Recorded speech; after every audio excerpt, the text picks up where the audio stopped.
It's a rainy day. We need some oomph. My name is Noelle MacKay, and I'm the Commissioner of the Department of Housing and Community and Development. I figure we'll just kind of make that happen. First of all, thank you all for coming this evening. Really appreciate you taking the time out of busy evenings to spend a couple of hours with us, learning more about this project. Who was here in, some familiar faces, who was here in October for the first meeting? So we've got a few people and then a few new faces, so don't worry, I'll kind of go over what the project is just so that you kind of from square one, and you can ask questions along the way.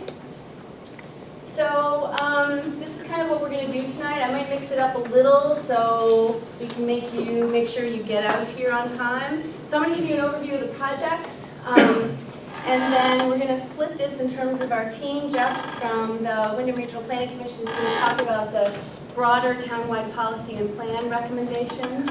And then Amy Sheldon, who's one of our consultants, is going to talk to you about the project-specific recommendations. And depending on what time that is, I'll either give you these dots then, so you can run around and prioritize and kind of let us know which ones you think are the top recommendations that you'd like to be explored further by the community.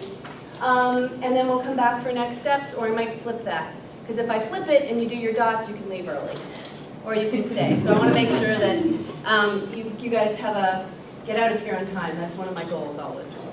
So, big picture, why are we here? After Tropical Storm Irene, our agency, as part of the State Emergency Operations Plan, our part is long-term recovery, economic, community, and housing.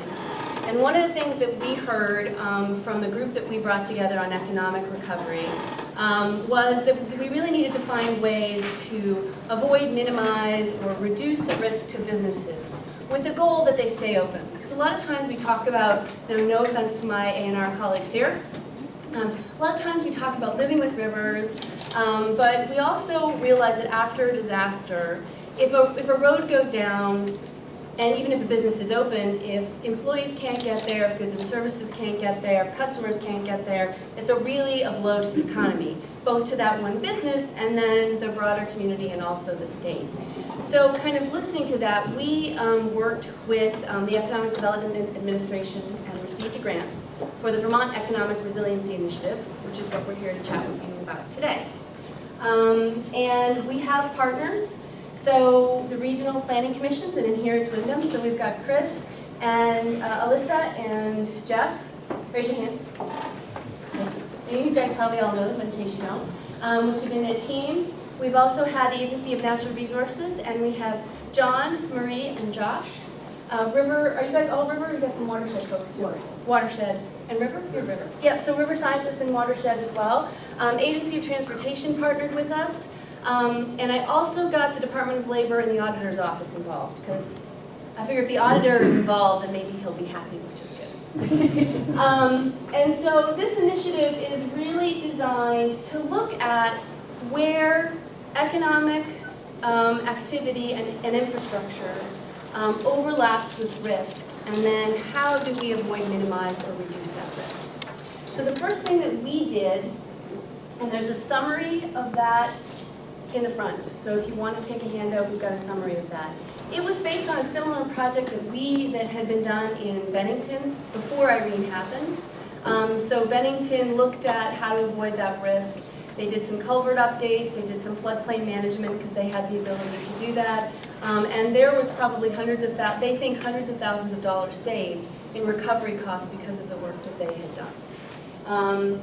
So the first thing that we did is we looked at kind of where the risk was. And we looked at, if you go to the State Emergency Operations Plan, there's a list of risks. So tornadoes, hurricanes, ice, wind, terrorism, landslides. So we kind of looked at all of those and realized the most predictable was really looking at flooding. And some of the most damage, although for our farms in many areas it can be snow, but this is really, so we concentrated on flooding and we looked at where the flood risk was.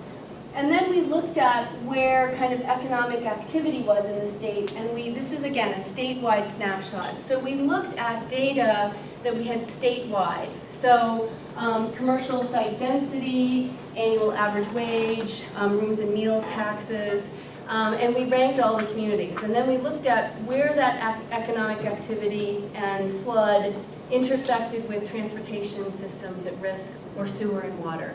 And we came up with a list of all the communities, and we took the top, I think we had a 75 and 35, and then we came down to 5 communities that we're working with. We looked at, obviously at where those 3 intersected, but we also looked at things like, had those communities been involved and engaged in resiliency work or risk mitigation and reduction? Had they been involved after Irene to think of ways that they could kind of deal with it in their communities? We looked at a variety of different communities, so different size, different scale. We wanted to make sure that we had a tourism community, downtown, and also an ag community.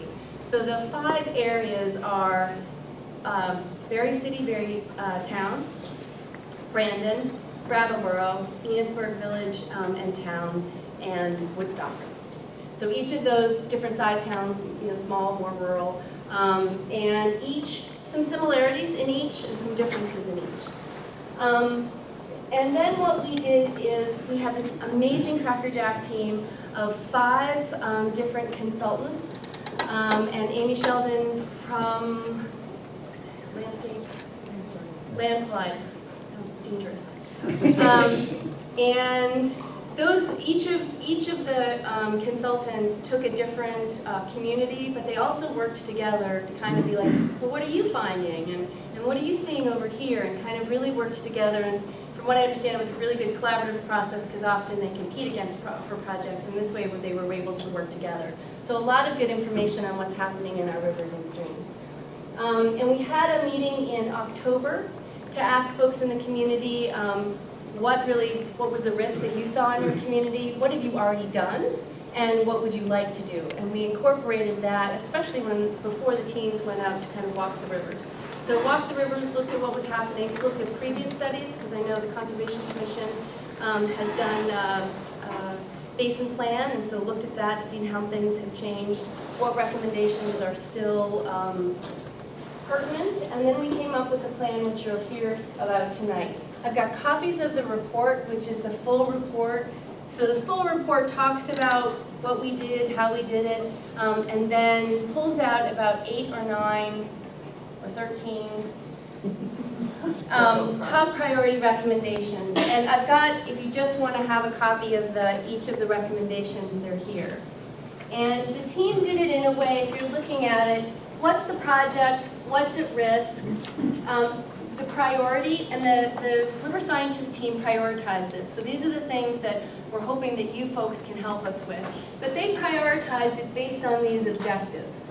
Will it reduce flood risk? Will it reduce erosion risk? Does it protect business, infrastructure, and property? And we used a consumer report type of finding. So if it does it fully, it's got a dark filled-in circle. If it's half and half, it's half and half, and if it just moderately does it, it's an open circle. They also kind of did an ease of implementation, a cost range, estimated time of completion, and then comments. What businesses it will protect, how you might be able to find funding. So that's kind of how we did each of the projects. So 13 are high priorities, and Amy is going to go through these today. This is a draft report.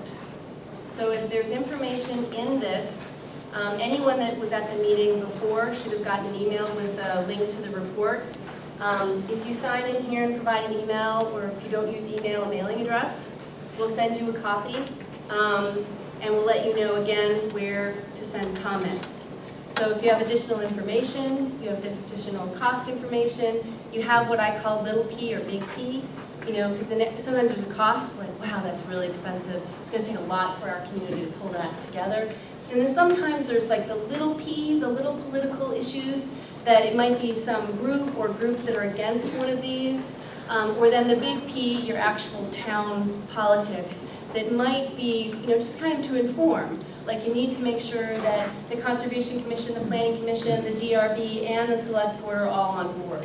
And so if there's something in there that that will help you as you move forward with this, let us know. Or if there's a stakeholder group that has to be involved and is not listed, let us know. Because that will really help moving forward. So the report will be up until, no, Chris? That's the end of the month. No, that's coming up too soon. So I think, May 4th, that's really fast. yeah, May 4th? Yeah, so, and I'll send you that in an email, but I believe it's May 4th we're taking comments because we want to finalize it. So any comments that you've got, please share them. We've already received some, this is our third community meeting, so we've already received some comments from folks. Don't be shy. We've had other project ideas from people that weren't in there, and we'll try to capture those somewhere in the report. So let us know if we didn't get it quite right. We've already heard from someone, which is great. And then the other member of our team, we put together a stakeholder team, and Rod and from the town has been really helpful in terms of working with us and helping us kind of shape the report. I know there's probably more work to do, but this is kind of a draft so that we can get it out to the public and we can get this rolling. These reports are designed as a roadmap and ideas for the community. It could be for a business owner to flood-proof the buildings, or it could be for the town to consider updating plan or bylaws. Some things are easier than others, like we really recommend that the town put whatever projects into their town hazard mitigation plan, because that will help them with FEMA funding in the long term. That's not a huge lift, like redoing sewer pipes, but it's something that can be done. And it is, we're looking at this as a long-range project. So something like in VERI, they're looking at this as kind of a work plan for them for the next 15 years. And they're trying to figure out which projects different parts of the community is going to take, which the VERI Development Corporation is going to take. So they're kind of dividing it up and trying to figure out how they can move multiple projects together. So that's the kind of overview of the project. Any questions? And so I know not everyone likes to talk at meetings. So I'm going to be here for a little while at the end, so don't hesitate to come up afterwards and ask any questions. And if we use any kind of jargon, just like say, I don't know what, we're going to talk and Amy's going to tell us the difference between a floodway, floodplain, kind of to set things up. But if you've got any questions, just don't hesitate to ask. Great. Jeff. I am the map person, GIS person at Windham Regional. My name is Jeff Nugent. I guess I'll talk about the study area. And Alyssa Sabetto is also on staff at Windham Regional Commission. Come on down. She is our emergency plan there. And before I talk about the study area, one really important thing you guys can help us with is to eat some food. Because last time it took us forever to package up all the food that was not eaten. So please, as you're going around looking at the maps afterwards, please eat some food and take it with you. So the study area is not the entire Whetstone Brook. It is Whetstone Brook, basically from the Chelsea, Royal, and Westgate area downstream. The entire watershed, of course, of the Whetstone covers not only Brattleboro, but a little bit in Dummerston. And the main upstream portion is up here in Marlboro. Again, the area that the team was looking at was just the lower 5.7 miles of the Whetstone Brook. So it includes kind of that West Brattleboro area out by the Chelsea Royal, the village of West Brattleboro itself, and then down through downtown.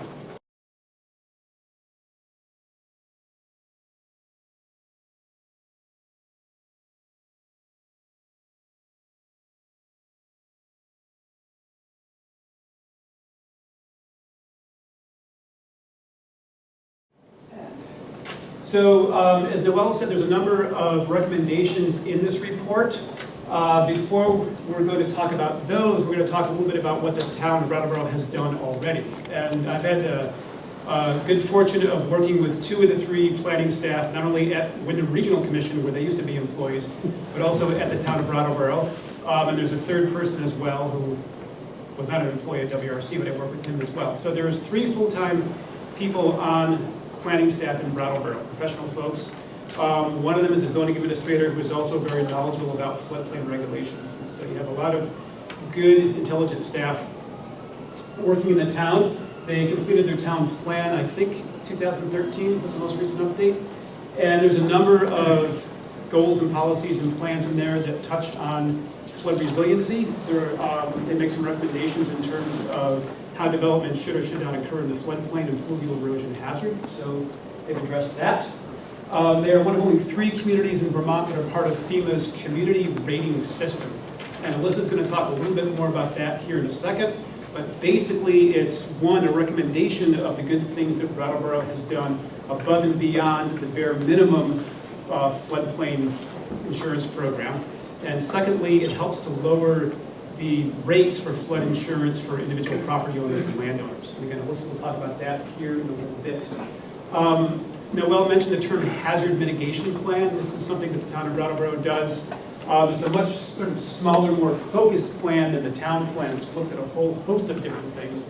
The hazard mitigation plan is looking at, obviously, hazards in the town and ways to lessen the hazards or eliminate the hazards. And in a previous hazard mitigation plan, they recognized a number of these hazards. They've gone through and implemented over 20 projects to really carry out this plan, minimize the hazards. A lot of them were, I think, FEMA funded. They include things from the upper part of Ames Hill Road and Barrows Road, putting a lot of new culverts in there, upsizing some existing culverts that were too small, improving the ditching. They have worked to get some of the mobile homes and other homes that are in the floodway out of the floodway. They have flood-proofed a number of buildings, including the wastewater treatment plant and the sewer pumping station over by the Retreat Meadows. They have done a number of other things too. Increase the length of the number of bridges that were partially too small, so they've done a number of things as part of their hazard mitigation plan. Also, the downtown action team chose, I think, 8 or 10 communities that they did some work around the state looking at flood resiliency, but also flood recovery, economic recovery. How can we put more vitality into these downtown areas that were impacted not only by Tropical Storm Irene, but here in Brattleboro by the Brooks House fire as well. So they had a number of workshops down here where they're looking at ways to improve the economic activity downtown. So Brattleboro has done quite a bit, I think, to look at how they can be more resilient for flooding issues. And Alyssa will talk a bit about ERAF. Okay, so yes. If you're not aware, ERAF is Emergency Relief Assistance Fund, which comes into play after federally declared disasters. FEMA contributes 75% of the funding, and the state contribute, well, the remaining 25% is divided between the state and the town. On October 23rd of last year, the state decided that they are going to set some requirements to maintain getting the 12.5% match, which they automatically provided previous to that time. So the 4 basic things to maintain this 12.5% match are shown here. The first is participation in the National Flood Insurance Program, which Brattleboro does that. You have to have a compliant floodplain ordinance and ensure that it is adhered to and kept up to date, adopting the new most recent maps and all of that. Adoption of the 2013 Town Road and Bridge Standards is the second piece of that, and adopting a local emergency operations plan, keeping that up to date. Has to be updated and re-certified annually, which is coming up. May 1st, I need your LAOP, so I'm still waiting for the government. But the last one for the 12.5 is adoption of a local, it's actually, you have to have submitted your draft hazard mitigation plan, which Brattleboro has done that. They've received comments back from FEMA, and they're working on revising that now. And the state, at the same time as putting in the new requirements for the 12.5%, decided that they wanted to reward communities that are doing extra things to prevent flood damage and to mitigate flood damage they have now. The first option there is to adopt river corridor regulations, which Basically, it controls, prohibits new development within the river corridor, which is the fluvial erosion hazard zone, which is the meander belt that the river is prone to move within. Rivers are very dynamic things that are changing, and fluvial erosion is a result of that change. And it also includes a 50-foot buffer on either side. So it's a big lift for a lot of towns to do that kind of thing. Brattleboro has, they have thought about that in the past, and may think about that again in the future, or may not. But that's one option that a town has. The other option is to adopt no new development in flood hazard areas, which basically is a pretty prohibitive floodplain ordinance, along with participation in the community rating system. And the reason that it's not just the CRS, which you might think that when I tell you a little bit more about the CRS, it's kind of it's a big deal to be a part of the CRS. There's only, let's see, of the 22,000 towns that are NFIP communities in the United States, only 5% of those towns participate in CRS, and in Vermont, only 3 towns are participating. So it is a big deal to be a part of that program, but that in itself doesn't necessarily, it's more geared around flood insurance, and it's not necessarily around protecting the floodplain and the river corridors, which the state is very in favor of. So that's why you have to have both in that column. So right now, Brattleboro has a 12.5% match. So that's that. So a number of people on the VERI team that Noelle talked about developed a number of different policy recommendations for municipalities and for a whole host of for all the 5 communities. And people on the team went through and chose and modified some of those that would be perhaps appropriate for Brattleboro. And where we talk about them, it's some of these things are carrots and some of these things are sticks. Some of us like carrots and don't like sticks. So these are things that may or may not be able to be carried out in Brattleboro, but there are things that we think that the community should at least talk about and look about and consider. So there's 4 of them: the community rating system, which Alyssa talked about. She'll talk about here again what can be done to bring that up a little bit. Identify areas for conservation, consider regulating development in the fluvial erosion hazard area, and consider regulations about steep slopes. These are 4 of the ones that rose to the top. There's a whole host of them that's in the back part of the report that you can look at. I think some of them are up here on the wall.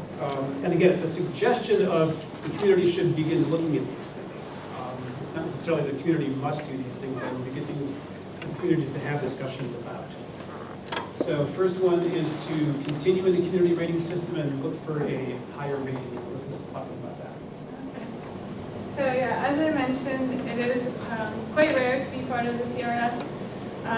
The CRS rates communities. There's 10 through 1 being top rating. There's very, very few towns that are that.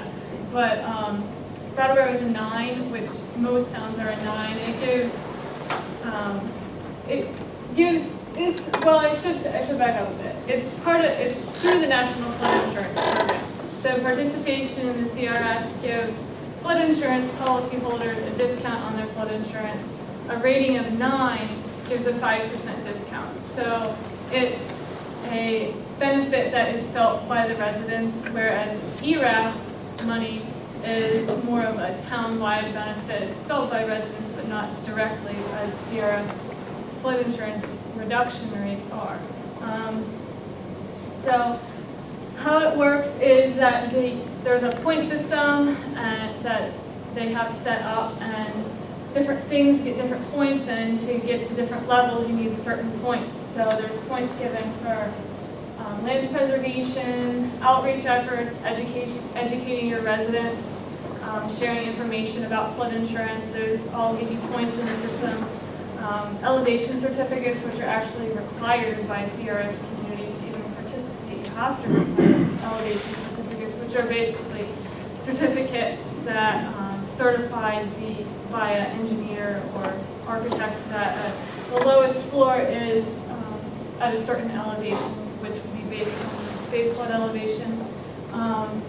Higher standards in the floodplain ordinance, which you could have a freeboard would be is a common higher standard that requires buildings to be elevated above and beyond just the base flood elevation. It requires, say, a 1 foot freeboard or a 1.5 foot freeboard. You're giving that extra leeway to prevent flood damage.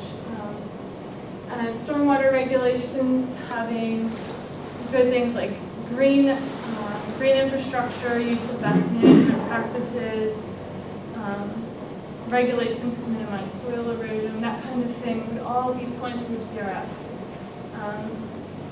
So yeah, a higher rating means better flood insurance rates for businesses and residents. So that's the CRS in a nutshell. If recorded what I had here. Consider regulating development in fluvial erosion hazard areas. Fluvial erosion hazard areas are different than floodplains. Floodplains are the areas where when it floods, say that your feet get wet. Okay? Fluvial erosion are the areas if you're standing along a stream bank, your feet may not get wet, but you may get washed away. And that's, inundation is one flood hazard, but erosion is another flood hazard that we have here quite a bit in Vermont. And so FEH, or fluvial erosion hazard areas, are those areas defined where the river may wash out buildings or property. And it's important to note that the special flood hazard area maps, the FEMA maps, are inundation maps. They're not measuring this. That's So the reason. inundation is like thinking of a bathtub filling out. So like that's what really happened in Lake Champlain. There's too much water and it spills out, where the erosion, you're looking at water coming from the mountains down, picking up speed. So that's kind of the difference. And FEMA generally maps inundation because that's more of the rest of the country. And so A&R is working on the fluvial erosion mapping, just so that can help towns a little bit more, looking at where those areas of risk are.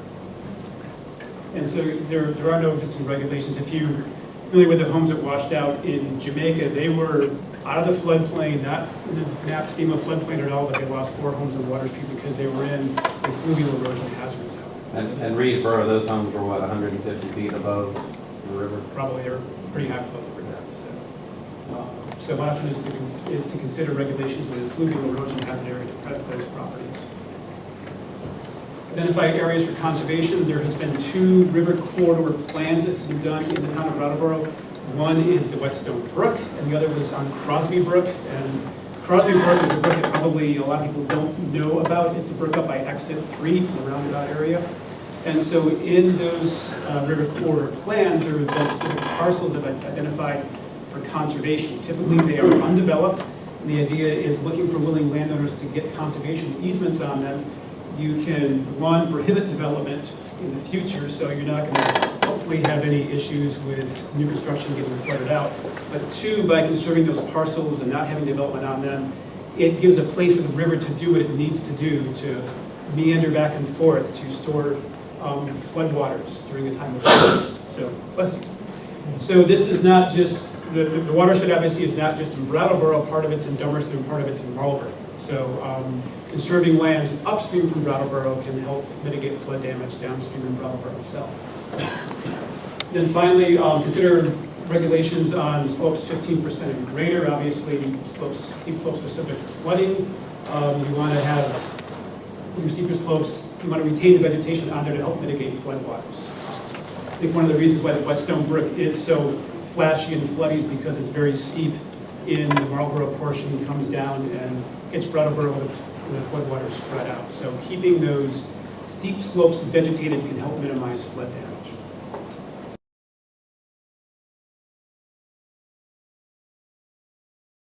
That's who we are. I'm going to turn it over to Amy Sheldon.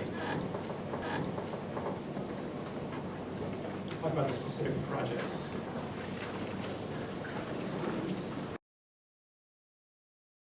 Just briefly, I am Amy Sheldon, and I actually did, along with Jolene, the stream geomorphic assessment and the recorder plan in 2008. I briefly stopped back through Brattleboro after Irene, immediately after the storm. Actually had a quick tour of Rod just to see how things fared, but hadn't been back again until this project. And so at the beginning of this project, we started out by, of course, reviewing the existing data, a whole lot of existing data. There's a whole table in the report about the existing data we looked at, and then also using the post-Irene data and walking the entire project area in follow-up to that. And we also looked at V-Trans inventory data for all the bridge structures in the project area.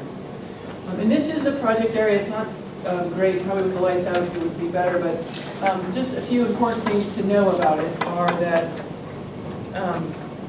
the shading in here, I think you have a better map as a handout that you can see this on a little bit more clearly. The shading shows the floodplain areas and the floodway areas. We can see it better, then you go to sleep better. Well, when you get to the next slide. Let me just talk briefly. Yeah, well, we're here. Okay, so you can see the colors. So I actually decided to digitize the floodplain and separate out developed floodplain from undeveloped floodplain. So, and also floodway. The purple is developed and the light blue is undeveloped. And the orange is actually developed floodway and undeveloped floodway is yellow. And then we'll talk about the difference between those two. You can turn the light back on. Noelle asked me to describe the difference between the floodway and the floodplain. So the floodway, and there's a great glossary in the report also. We define the floodway as the area immediately adjacent to the channel that must remain open to allow flood waters to pass. And the floodplain is that, they call it the 100-year floodway. It's the 1% chance of a flood happening in that area. And as was already explained, that's the inundation area, the area where you think of it. And actually, just to clarify the difference between the river corridor and the alluvial erosion hazard area. In this project area, we actually have a well-defined alluvial erosion hazard area because we did collect field data, pretty extensive field data in 2008, and then the Agency of Natural Resources used that field data to draw a very specific alluvial erosion hazard corridor. And the river corridor is a corridor that can be drawn without extensive field data collection and then uses a different formula to create that buffer area for communities that don't already have it, or if all of your stream area in your watershed doesn't have it, you would then revert to the river corridor. So we looked at the existing data. So some of these other things are the Irene data, and you can see where the flood waters flowed by these lighter blue arrows throughout the project area. The take-home message, I think, for this slide that I want to leave you with is that in Brattleboro there's a total of 424 acres of floodway and floodplain combined, and that 40% of that land area is developed. And for those of you who are really into the numbers, I'll break that down a little bit further and say that of those 424 acres, 120 are floodway, and the floodway is 22 acres of that, or 18%, is developed, which is a quite high number compared to other watersheds in Vermont where I have worked. And then 304 acres of that is the 100-year or 1% flood area, and 144 acres or 47% of that are developed. And that's the purple areas that you see throughout the watershed of the floodplain that's developed.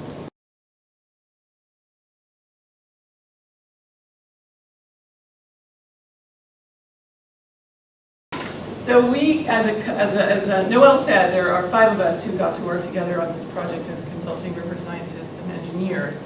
I'm a consulting river scientist, and we teamed up a consulting river scientist and engineer in each of the 5 watersheds. And Roy Schiff, who some of you may know, was the engineer that worked with me in this watershed. And he's done extensive amounts of work also in the watershed. So, but the 5 of us got together and we looked at all the projects in all the watersheds, and those were the great days that Noelle was talking about. We actually got to collaborate on this project in a pretty significant way. But we looked at 4 different types of projects. We looked at channel and floodplain management projects, infrastructure improvements, public safety, building and site improvements. And I guess from there I will, there's a great summary in the report, so I won't summarize it further, but essentially there are 18 total projects that are identified in the draft plan, 8 of which were called out as high priorities. But I guess what I would say is that of the 18, they're all really important. So we took things that we thought were all really important and ranked them against each other. And so I wouldn't, ranking in some ways was just a way for us to figure out how to allocate our time in developing a further project. But here they are. The top 5 are conserving 8 acres of floodplain. It was also identified in the river corridor plan immediately upstream of the downtown area. Removing channel blocking sediment at the East William Street Bridge. Addressing misalignment of the Route 9 bridge, that's the one up actually near the Cumberland Farms in West Brattleboro. Floodproofing or removing the sewer and water lines that are actually in the river corridor. They're in the channel itself pretty significantly.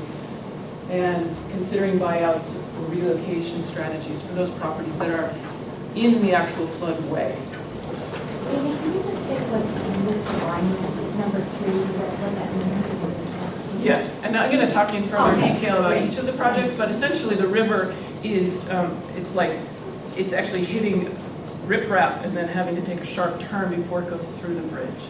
So the river bends very sharply before it goes straight through the bridge. So the first project that is on that list, conserving 8 acres of floodplain upstream of the downtown.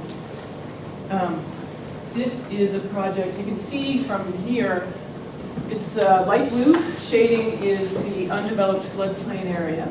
The yellow is the actual fluvial erosion hazard area that I mentioned before that we have defined for Brattleboro. This is data that we got from Windham Regional Commission about post-Irene damages. It shows you that this, these areas are roads where the roads were washed out. The water and sewer lines cross in this area. The orange is the sewer, and you'll see this on other maps, and the blue is the water. But essentially what happened at this very sharp bend is there's this 8 acres of existing floodplain, and it's the channel actually broke through a berm, or the river broke through the berm during Irene and flowed in the way that these arrows are going. And so it essentially accessed the floodplain during the peak of the storm. And also, those still did significant damage to the adjacent buildings. The red buildings are significant damage. The orange are less minor damage. And then where you see building footprints that are black, which there are none on this slide, it's a total loss. There may be some that are shown on it. Essentially, the idea here is to conserve the land so that the river can have access to the floodplain immediately upstream of the downtown. We were able through the project to look at, these are cross sections that were done as part of when FEMA redid the floodplain mapping for Brattleboro. And your floodplain mapping is actually pretty recent and well done, and it's digital, so I think it's like, it might be 2008, 7. Okay. So it's very current, and what we did was we just sort of looked at what it would look like if we created this so that it was accessed more frequently through excavation of it. And we did some ballpark estimates of that. Excavation of the river bank, or excavation what? Excavation of the actual floodplain so that it would flood more frequently. Right now, you've got access to that during Irene, and Irene was actually a 50 or 100-year event, as it was estimated to be, and it only accessed it through breaking through this berm at the head of it. And the berm has been reconstructed since Irene. So there's 2 options for the project. One is to conserve, just to buy it. If it's available for purchase, the community could buy it and possibly just remove the berm at the head of it and let the channel access it, let the river kind of naturally access it, or do a kind of a controlled access where you build a flood chute. Yeah. And what the point is, this is made very casual, it's very important. Irene is not nearly as bad as it can get. Irene is not as bad as it can get. Right, and actually it's kind of interesting, Irene was a 50 to 100-year event here in your part of the world. So one option is to let the channel reclaim it itself, or the other option is to actually excavate it down. It's a significant excavation, 6 or 8 feet actually, to get to the 10-year flood interval so that it is accessed at a lesser flood than Irene. But also, of course, it would be accessed during Irene. Quick sort of back of the napkin engineering calculations tells us that in the immediate area, in these areas where you see these damages right here, if we did have more regular access, the river had more regular access to the floodplain in this area, you could see local flood elevation reductions of 4 to 5 feet. It's really significant. And I guess the other, really important piece of this project is that even not conserving it, but keeping it from being developed, it will have less of an impact than it would if it became impervious surface through development, right? So you have to think of this as a double benefit, really. Not only could you actually increase storage capacity immediately upstream of downtown, but by conserving it, you would also prevent further creation of impervious surface right in downtown. Is there some way that you can create some sort of edible landscape there that would provide something for the community when it's not in flood, and have some sort of water-based plants that are providing some resource for the community, and would then be a buffer, and when the storm event came, it would still do what it's supposed to do, but when it's not being, when it's not inundated, then you can provide some sort of a resource for the community? I think I can say affirmatively that it could definitely provide a resource for the community. As far as particular, like an edible landscape, I don't know, maybe you know more about that than I do. The soils would be pretty gravelly and sandy, and as far as what could grow there that would be edible, I don't know. But I certainly would support revegetation and public access to the active floodplain. Any other thoughts or questions on this one before I move on? I mean, I guess even if revegetating, you can kind of go back. I mean, you're probably, maybe you're thinking community garden or something. I'm thinking permaculture, which is not was established beds and things. I was going to say you could do permaculture, agroforestry. Yeah, even, exactly. which- Exactly. You could, I mean, it would be inundated quite regularly. Which there are some things that don't mind. That's right, yeah. As long as the sewer. Yeah. That's called nutrients. Infrastructure improvements, this is a much more, a simpler, less expensive project at the Eastern William Street Bridge. This is an area where the bridge was damaged during Irene and closed. And as maybe you can see it a little bit. At any rate, there's one pier in this bridge, and this area up here is actually an island that has formed and vegetated because it's been there for so long.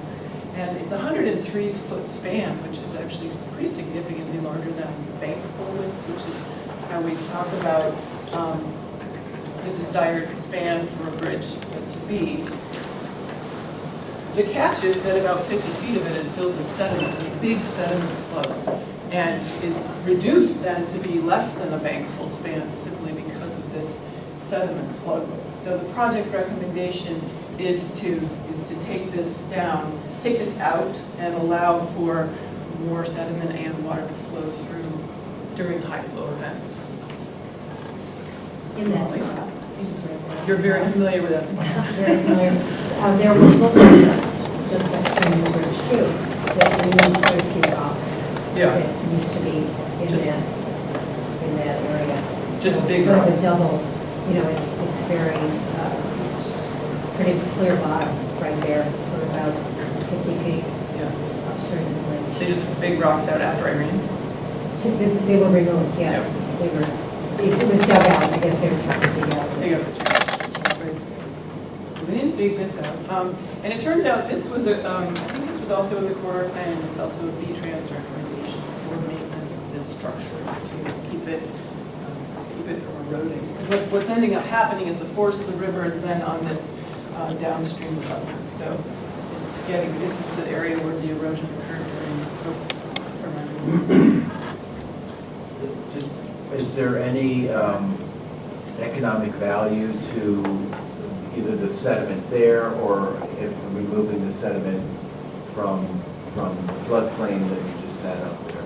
I mean, for example, if there was a project to save or to purchase development rights to that floodplain, is there any economic value in that material?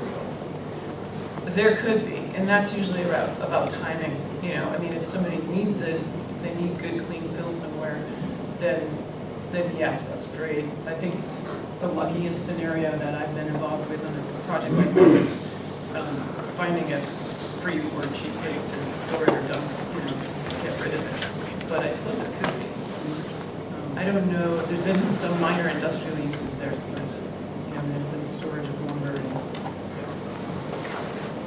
Oftentimes, the towns can make use of that material in road work, so they take it and store it, and then use it on, then we can test projects, so it's.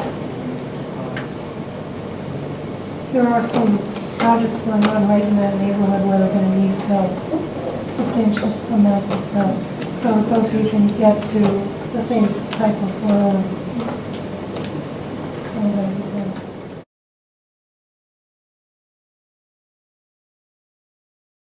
So this is the misalignment of the westernmost Route 9 bridging project area. And you can see it here. This is the blue line here is the flow. It's coming from left to right through the picture.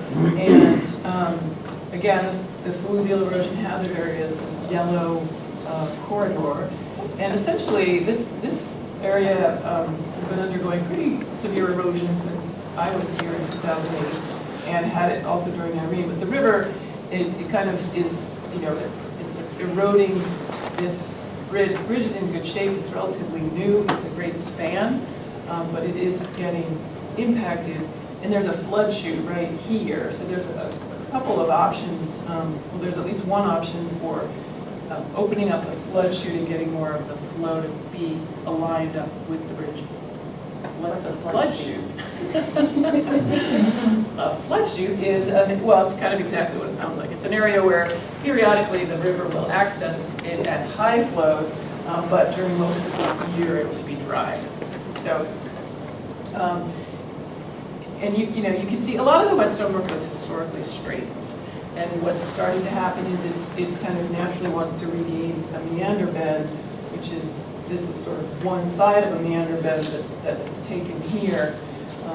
But I suspect when the bridge was built, the flood chute was what was utilized by the main channel. But looking at this long term is important to the transportation network. Are there buildings on that flood chute currently? No, it's actually, this is undeveloped down here. Yeah.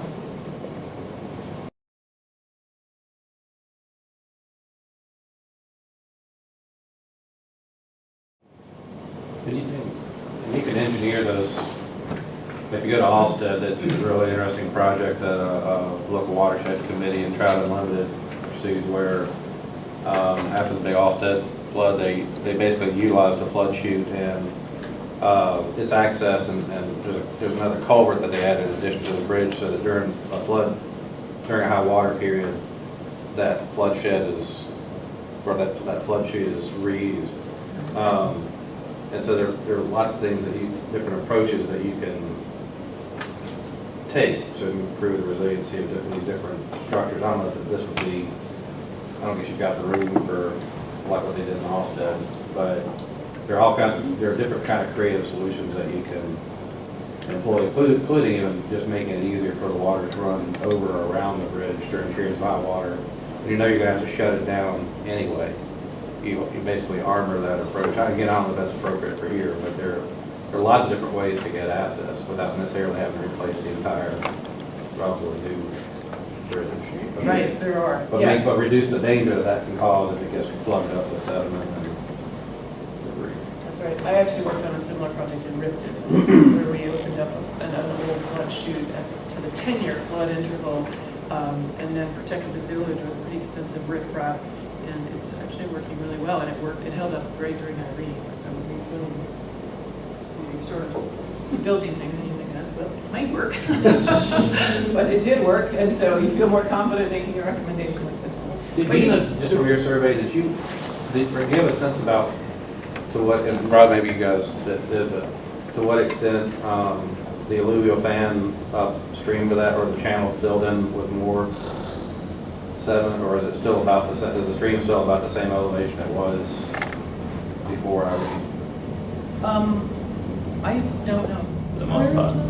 Above that bridge where the Whetstone comes down and quickly the slope levels off. Oh. I was just trying to figure out if there was a sense about how much material was deposited and This, I do have pictures from 2008, we could definitely look at that, because this is actually pictures from 2008. You Right. can see, I was gonna say, it the looks flow is deeper. like going straight into that abutment. I think maybe there's more material, big stones in the bottom of it. I don't know. Hard to say. There's Okay. a question. Typically with those flood channels, are those armored? So in the case of Ripton, we armor the head of it, but the rest of it, we're letting it just form a channel. Just, when you're saying a channel, now aren't we're making a straight channel?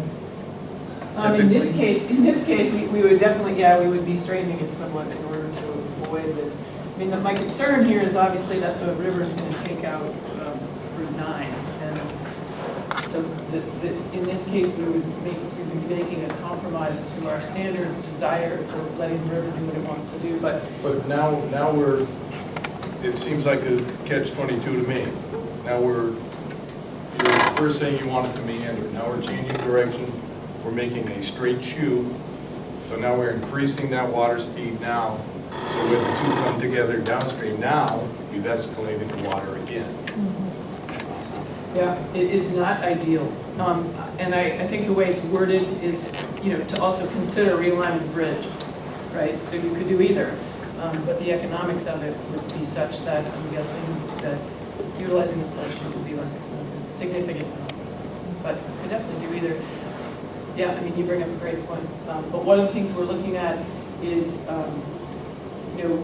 one of the biggest recommendations here is sort of putting out there to this community to adopt a fluvial erosion hazard zone.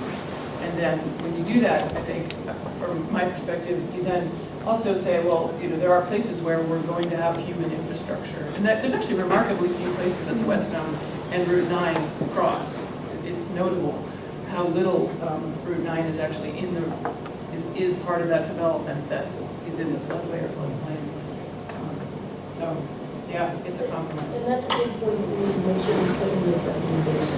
If you're doing something like that and it causes flooding faster, what does that mean overall? And do you need to do something else with it? And so I think you're right, you do want the river to meander, but in some areas we've got so much development, we're not going to be able to buy out or move enough buildings. So the question there is, how do we protect those areas and make the water move faster there and then slow it down either after or before? Or can we flood proof or do something to the actual structures to be able to help? So that's the kind of complicated pieces, but make sure that gets captured in the report. So thank you. Just a quick, in the matrix, there's a cost estimation of 100 to 200K. Is that for what in this case? Is that for the flood chute or redoing the bridge or changing the bridge? It is for the, let me see.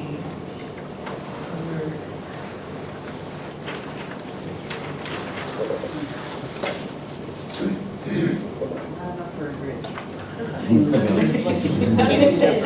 So it's for rip wrapping and then the engineering work, we do flood chute design and then implement. It's not the bridge. I buy it. Yeah. Some bridges you can have. Okay, here's a big one. There are about 8,000 feet, and you can have it in here, of sewer line and about 4,000 feet of sewer line in the actual river channel throughout Brattleboro. And there are 4 main areas where that happens. Downtown, there's a lot of the sewer line right in the channel. I call it the farmer's market sort of area. in that vicinity, and West Brattleboro Village, and then also up in West Brattleboro. Some of it is crossing, certainly where the sewer line and water lines cross, but there's actually a significant amount that is actually running parallel in the channel. So the recommendation here is to explore the benefits and costs of either upgrading in situ, so floodproofing this infrastructure where it is, or looking at moving it up and out of the channel. You had 2 break areas during Irene here with these green points in the sewer line. And were there water line breaks? Yeah, I didn't think so. So the idea is to kind of, you could do this incrementally, and we did have access to an engineer at Roy's firm who works on this type of project, and he gave us some general ways of estimating the costs of this that he uses, and in the report there's a step-by-step of what he would consider and the cost and how you would calculate this. This is a long-term need, I think. As the town moves forward replacing the aging infrastructure, I think that it would be wise to analyze it. How old is the sewer line and water line, and what's the lifespan of those? Rod, do you want to take that one? It was built in the 1950s, and it was mid-1950s, and it was intended to remove raw untreated sewage from the Whetstone, which is what it did. So it intercepted lines that were just flowing with gravity straight into the brook, untreated. And I don't believe there's any kind of reasonable sense of its life expectancy, but I think we're probably close to it in certain sections. Except for places where it's been Replaced. recently replaced. So there's a mismatch of that we have to analyze further, Right. see opportunities. And the 2 green dots is the most recent replacement. And nationally, and even in Vermont, you've got wooden pipes that are both, We water have line wood- or sewer lines. We have wooden pipes in Brattleboro Yeah. for stormwater outside the post office, and they're still fine. So in terms of life expectancy, it's... Yes, and they're from 1875, I believe. Yes. What sewer pipes? Might work better. We've done a lot of sampling along the, and there are hot spots, and I wonder, there's always been speculation that maybe the sewer line is leaking. Has there been any study that's looked at the sewer line in the Whetstone Brook to see if there are any, small leakages that are just constant? I think we've gotten to the point where what we would need to do to establish that is to insert a camera in the lines, which Public Works has been working on for some time, and we've been working with the water quality unit at A&R, including them taking the samples. But we think that we're hoping that we may have, by actually eliminating a septic tank business from town, removed one of the sources of untreated material from making its way into the Whetstone, because they're no longer in business. So we're not sure. It's more research and a wait and see kind of thing. And so this is getting to some of those residences that are actually in the floodway. And I know that there are people working hard on this project as I speak these words. So I think it's in here just to kind of reinforce its importance and to help elevate it further. It's very expensive to remove or to relocate structures from the floodway.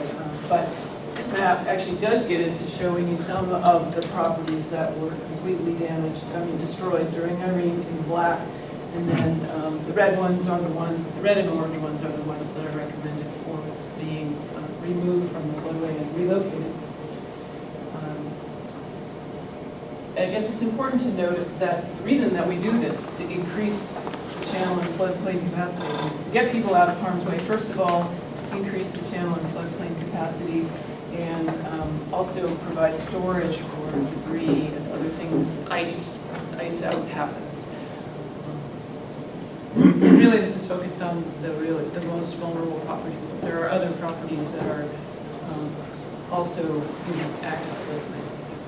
With Glen Park, removing those essentially take, I guess it's not all of the homes, but there are very few left if this were to happen. Well, the recommendation is focused on the floodway and the fluvial erosion hazard area, the most vulnerable. But there was significant damage outside of that area. Right.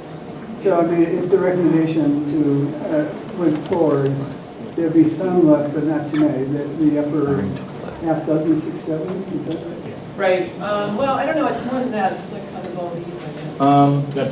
I think that's a pre-Irene photo. Yeah, so Irene removed 11 on the day, and then there were a further 4 that have been removed subsequent to that. And I believe the ones that are not shaded all remain, and they're very back. So on the far left of the photo, we have some orange images, or orange MHUs, mobile home units. I believe most of those remain, but everything, there's probably 2 left in that middle lane, and then everything on the right-hand side that went on the day. And is the roadway in then vulnerable if those were removed and being in the floodway? I mean, would the people in the remaining homes still be able to access?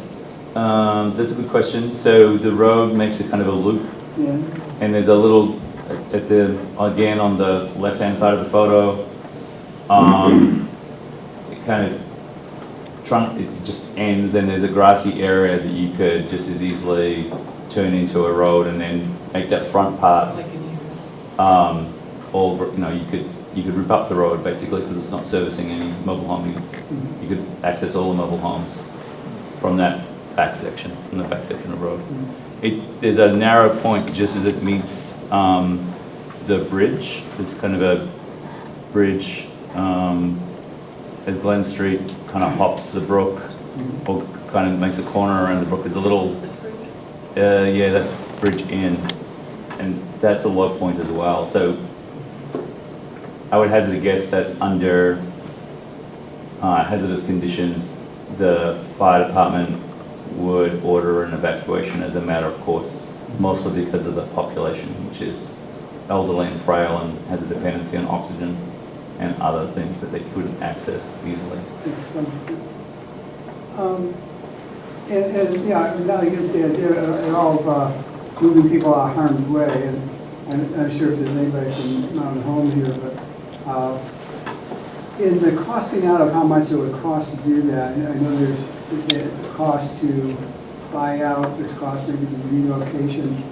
Every person, every home that gets is removed increases the cost to the remaining homeowners because they have, they have this bond for the water and sewer. So in costing this out, does it take into consideration that maybe additional funds may help to buy down the bond to some extent so that the remaining homeowners, their costs don't go up each month for each home that they need? Is that taken into consideration? I don't think so, actually. Well, I got the estimates from Rod, but I don't think so. It's really just Well, first of all, Michael, Glen Street's not part of that system. No, I'm talking more about Mountain Home Park. Everyone in Mountain Home Park makes first of all, they make a payment on the bond, and then they make a monthly or quarterly payment on the amount of water that they actually use. And one of the concerns that Tri-Park has had, the management body for 3 of the 4 mobile home parks in town, is if they're to reduce the number of residents, then the share of the outstanding cost is borne by a smaller group of people. And so just to confirm your point, so one of their struggles about coming up with a plan to relocate the remaining 20 or so mobile home units that remain in the floodway is in fact how to resolve that financial issue. And so we've been working with them on that steadily but slowly since Irene. I don't believe they're that close to a resolution. I think they're still grappling with the financial challenge. I'm not sure where the relocation funds come from, but could they be increased? I mean, there's a possibility to help deal with that situation. They have other challenges. It's a business. if you assume that it's operating as a business, they're carrying a debt load over and above the bond on the water sewer project. And it was predicated on an assumption that they had 230 mobile home units occupied, contributing towards those costs. They're already down to just on 200. So they're already struggling, and there is no single source for funding to relocate. And one of the objectives would be to pursue grant-based funding or other mechanisms that would either reduce their debt load or in some other way facilitate their being able to meet their commitments, as well as not further shrink the community, which is also an important value for them. They don't want to become smaller than they are. So those are all good, and we're showing it's a complicated issue with a lot of different moving pieces. And So Noelle's- you say it's purchasing, it's relocating people, it's finding places to relocate homes. And then, as Roger said, the business model for the park, which is separate. And so all of those kind of need to get together. And you know, as these are people's homes, their neighborhoods, and so kind of making sure the harm's way, because we know it's going to happen again, is just so it's complicated. And I know that we have provided a grant, community development block grant. We, as in our agency, have provided a community development block grant to kind of help the community think through these issues. Yes. In fact, And the town is the one that receives it and applies right. for it. So. Jen Holler and other agency staff have worked for a long time with town and the community, working through these various issues.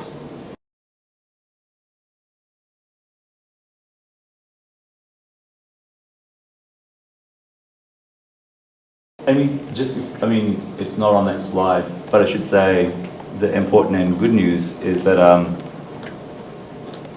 the Brattleboro Housing Authority, which had a large number of housing units in the floodway, is about to break ground on the Red Clover Commons project, which is 55 units of housing designated to be the destination for 55 of the 60-odd residents that occupy the floodway at Melrose Terrace. And it's probably going to be about a 12-month-long project, and they should be starting construction within a month or so. And how many will be left?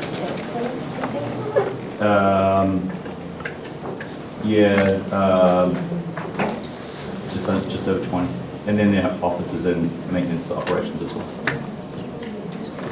Yes, and that's been a lot of hard work by a lot of different people to really make sure that HUD came along, Housing and Urban Development came along and allowed folks to go back temporarily, and then a long process in the community to kind of finding new space, finding a new place, getting funding, and then also talking about, well, what are you going to do with those structures? Because I don't think they're coming down, are they? It's unclear. That's still, yeah. Still I can just say that nothing has been decided yet. Right. Right. So I'm gonna switch things up to do the ending 5, and then we'll get you guys to vote and ask questions. You know, the next step is either, like all of these, if you notice, there's a sticker cost to all of these, from the maybe around $10,000 to flood-proof the building, to $100,000 to $200,000 for sediment and chutes, to millions of dollars to repair. So there's a wide variety of to do this. And we do have recommendations like the floodproofing of a building that an individual homeowner or business owner can do. And all of these, that we do have several things to help you. And one of the case studies is right here in Brattleboro.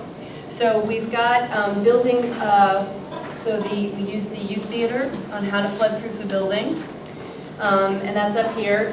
We have a piece to talk about what an individual homeowner did, and then also a historic building, because sometimes we hear old buildings, you can't do anything. So we've got some examples of what people have done in their own buildings. Because these are generally individuals that own, there's not as many grants, it's the one common theme we've heard in all 5 communities. So after this, after we get all of the community meetings done, we're going to sit down with the communities and see what priorities are and how, as a project team, with all the different agencies, we might be able to think about conventional funding sources and maybe some unconventional funding sources to look at how we might be able to help. If we can bundle it, so for example, if we know we've got 100 businesses that are interested in floodproofing, could we do a bigger grant that would really help those businesses? So to see if we can be a little bit more creative than just going business by business. So we have a website.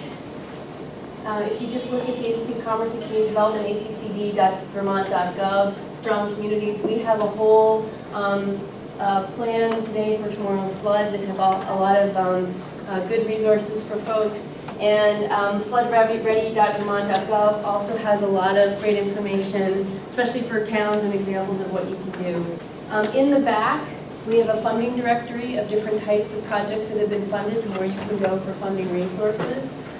If you are a business, the Vermont Small Business Development Center, I've got their cards back there. I know they helped several businesses in Brattleboro do continuity of operations plans. Fact, nationally, 25 to 40% of businesses fail after a disaster, which is pretty, it's startling, and especially if you make a small community that relies on their businesses to be the, not just the economic heart and soul, but also the heart and soul, because these are the places people go every day, and you know your neighbors, and they're the ones that are supporting the Little League, and so it's really important. So small business development centers can help businesses look at your loans, your financing. So some businesses got several loans after Irene because grants were really difficult. So if you're having issues, going to them and helping them, they can help you walk through maybe refinancing some of those loans to kind of help you out. They also will do the kind of continuity of operations. So you have a plan. Do you know what kind of insurance do you have? Do you have backup? Do you have, because sometimes people have their customer list on, one computer and they don't have a backup anywhere. And if that goes, it takes a long time to get back up and running. I remember that from my undergraduate thesis when one of the physics guys was like, I lost my thesis. And I was like, well, don't you have a backup? And he's like, no. And I'm like, I had backups, I had hard copies. So, that was a good lesson. And I think he spent months trying to recreate his thesis. And then, as I said, we've got these floodproofing kind of how-tos. You happen to have a lot of great people that can help you here. So we actually, in September, there's going to be a small business recovery seminar. So if you're on the list and you're interested in more information, we will send you that out. So it's a training that FEMA's putting on. We're trying desperately to get them to use a couple of local Vermont businesses. And also be able to have everyone come out with like a 1 or 2 page, like what you need to do as next steps as a business. So I'm hearing business thrown out a lot. What about all the nonprofit organizations that are affected by this, that are not? Well, I think they're businesses. Yeah, they don't think. Yeah, I mean, if you want to build, so I would say anyone should have a continuity of operations. Towns should have continuity of operations plans. Businesses, individuals. Good point. Thank you very much. Well, my point is that they may not realize that you're talking to them. That's it. Yep. So maybe organizations, community, just somewhere in the wording, if you could make it clear that you're not just talking about businesses, you're talking about the youth theater, you're talking about any nonprofit that is in the same situation. Yeah. Homeowners. Yeah. We actually have another report on our website that came out of the meetings that we did just after Irene. And it's divided basically, you can take any of these steps, whether you're an individual or business or a nonprofit or a town, and they're good things for you. So, if you're a business, know who's your kind of first line of defense, or your homeowner. Can I add something just real quick to that? Because one of the things, a lot of people in this room probably realize this, but I tell you if I'm wrong, but I guess if you chances are, if you have a 30-year mortgage and you've got flood insurance, you have a 25% chance in the 30 years of that mortgage of having a flood. Yeah. Right? I mean, that, a lot of people assume, you know, even on a 100-year floodplain, you know, the last flood was, I don't know, Irene, I've got 97 years left. And the other thing is you hear this 100-year. If you just don't know when that flood's coming, it can come next year. Exactly, and so that's really, it's really a percentage basis per year. So in any year, the same or worse storm can happen. If you look like, even in Vermont history, you had the 27 flood, you had the 36 flood, you had the 38 flood. I want to say there's one of the There's 39. there's one of those two big ones. But Statewide, even in yeah. that period, you had, you know, storms much bigger than Irene. In Mad River Valley, if you look at the maps that A&R has and emergency management, we're getting regional flooding. But I mean, Irene, I think just, it happened so many places all at once that we were really impacted. So that's a great point. I'll make sure when we send this out to folks, it can be anybody. That's a really good point. The other thing is we have, this came out of our first meeting that we did in Brandon. On June 5th, we have our Downtown Historic Preservation Conference. So we're going to do a special session on floodproofing your property. Now, the speaker happens to live in Brattleboro. So if you ask Bob Stevens, maybe he'll do one for the businesses here. And you don't have to trek all the way to Burlington. But we'd love to have you because there's lots of great things going on in terms of this conference. In terms of kind of resources that communities can use for economics, housing, it's broad range, but this is an opportunity for you. We do every quarter the Strong Communities Quarterly, our agency, that has kind of announcements, what's going on, funding sources. So if you're not on this and you'd like to be on it, just let us know and we can sign you up. And I said it just comes out quarterly, but it's got good links, and we'll use this as we move forward to kind of communicate with folks. Yeah, I always end in, everyone else ends in something serious, I don't. So I think we'll use Yoda as kind of your next steps. You know, this is something, in order to do this, you know, we've got to do it. And I know your community has in terms of a list of accomplishments.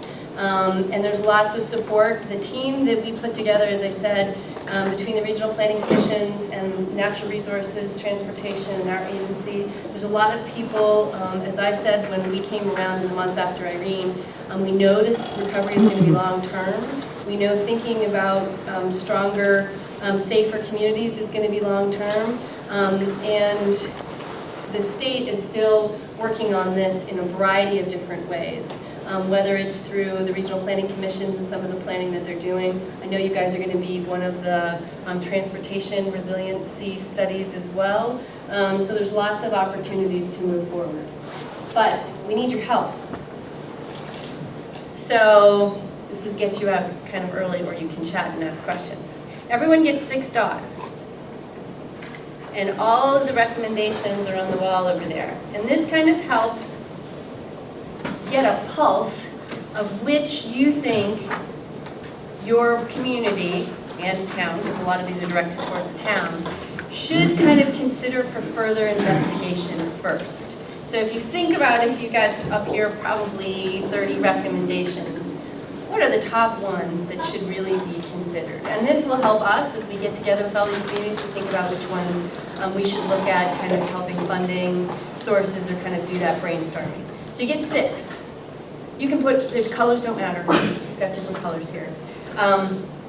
You can put all 6 on one. You can put 2 on one. You can put 1 on each one. However you'd like to vote. Consider. Think about. So, if you have any questions on that, let us know. We'll be hanging around here in case you've got further questions. Thank you again for those of you that have been here twice. Thank you for those that will continue to participate.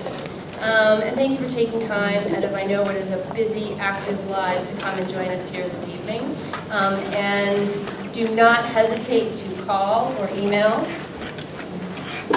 So my information is noelle.mackay@state.bt.us. I don't know, that's Kitty's number. Oh, whose number is that? The person who answers this line can find me or just email me if you've got a question or a concern. And like I said, I'll be around here tonight if you've got any other questions that you didn't maybe want to raise your hand and ask. So I'll hand these out. Just 1 strip for each person. got a favorite color, let me know. We've got a lot of yellows, I think. Hello. Nice to meet you. Nice to meet you too. I'm looking around, I'm like, ah. Oh, these are all for us people. Hand them out, pass them out. Oh, we voted.